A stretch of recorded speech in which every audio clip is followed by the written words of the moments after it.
I discovered I had breast cancer back in 2004, the end of 2004. When I initially went to the doctors, I was told that it probably was just a hard mass, but they would refer me to the Royal Marsden. When I went along, I didn't think it would be anything, so to be told I had breast cancer, I was obviously incredibly shocked, felt it was a mistake, and it was something that was really scary. I'd never been ill before, and so to be told you've got cancer when you've not really been ill, it's just kind of very strange. And I didn't have any experience of cancer really, and just thought I was about to drop dead instantly. After receiving my diagnosis, for me it was incredibly important to tell my family and friends, because for me it kind of made it real.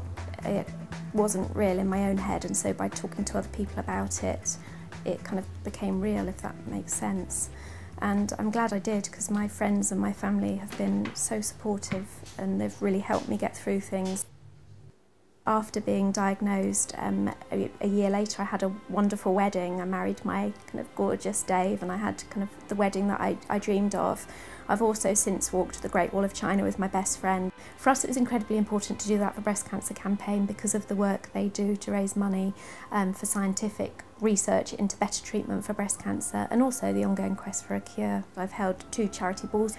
In 2008 I was awarded Cosmopolitan's Ultimate Women of the Year award, along with my best friend Laura, for Ultimate Friends. And so I've just done kind of so much since, just raising awareness, kind of included it as a part of my life. And yes, it's not something I chose to have in my life, and it's not something I would have wanted, but so many good things have happened to me since I've had the breast cancer that I can't imagine it not being a part of my life. To be told that the breast cancer was back and it had spread, it wasn't part of my plan, and kind of once again things had been taken out of my hands and everything seemed a little bit out of control. But also I'd kind of convinced myself that primary breast cancer was okay and secondary breast cancer wasn't. When you got secondary breast cancer, it was definitely game over. So to be told that I had secondary breast cancer, I didn't know that I could deal with that, and it kind of seemed like something extremely scary. I decided that I was going to beat it, and I was going to fight again, and I was going to have the treatment, and kind of things have been fine. That was 2.5 years ago, and yes, I have blips when we need to play around with my treatment, and yes, I sometimes have pain as a result of the cancer being kind of in my bones, but generally I'm kind of carrying on with my life as I was. I'm working full-time, I still go out with my friends and family, I still have lots of nice holidays. So things for me are as they were, and so what I've learned is that secondary breast cancer doesn't mean it's game over. You kind of can live with it and you can still have a very nice life.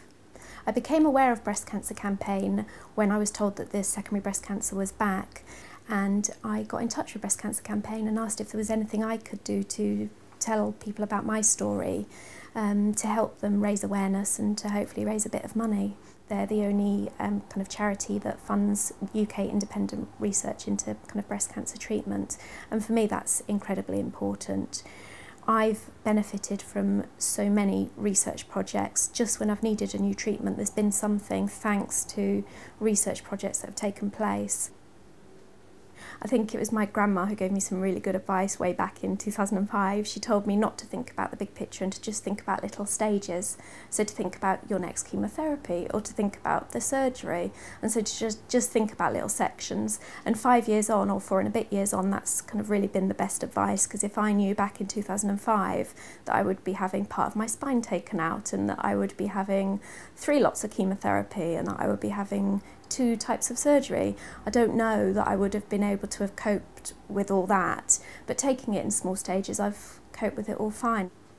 The hardest thing about having breast cancer is losing the control and having something that can flare up inside you at any point and kind of can take things out of your control.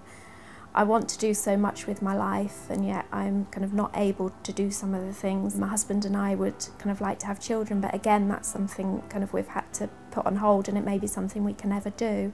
So having that kind of control taken away from me has probably been the hardest thing, but equally it's been something that I'm living with, and I have got a lovely life, and I know that things will be okay, and I know that I've got the support systems in place to kind of get me through it whatever happens. I'm still going to work full-time for as long as I can, and I'm just going to keep myself okay with the treatment I've got until we find that cure.